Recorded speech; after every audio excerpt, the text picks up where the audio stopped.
of Christians worldwide is 2 billion, okay? Let's, for the sake of math, divide that in half men, half women, which isn't accurate, but let's try it. That would be 1 billion, okay? So half of those men are addicted. That's 500 million. How many of y'all hear about it in the church world or in the Christian circles? 500 million people struggling. Problem. 51% of pastors say porn is a temptation, while 37% say it's a struggle.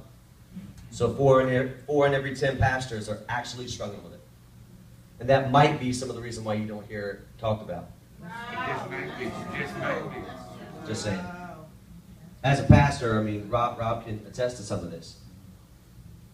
Let me say one thing. We just had a current pastor in our last workshop.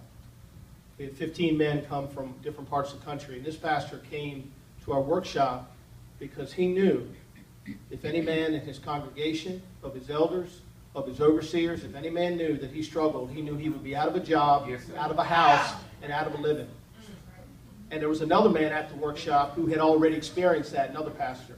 When they found out, they gave him severance. He was done. Lost his job, lost his housing. He was out on the street. Hey, I got a friend of mine who was a pastor. And he did act out sexual sin. And he was told by his church that his wife was told, if you leave your husband, you can stay in the parsonage. If you stay with him, the whole family's got to go. Wow. Look, I'm not advocating that what he did was good. But are we in the restoration business and grace business? Wow. Are we a hospital? Are we an execution center? I thought we were a hospital. I thought we were calling the hungry and the lost and the wounded. I thought that's the people we were calling. See, I only been a Christian 16 years. So I just caught on to this stuff late. When I was 34 and started reading about Jesus and I just took him what he said. But then I started attending church. And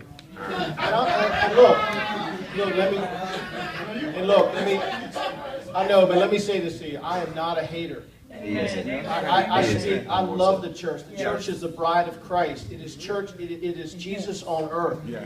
The fact that they're not answering their calling doesn't mean they're still not called. Yeah. So I don't want to down the church, but the church is full of men. That's right. That's right. Enough said. The church is full of men who walk in sin and who are also being redeemed and also being mature. I love that song we were singing earlier.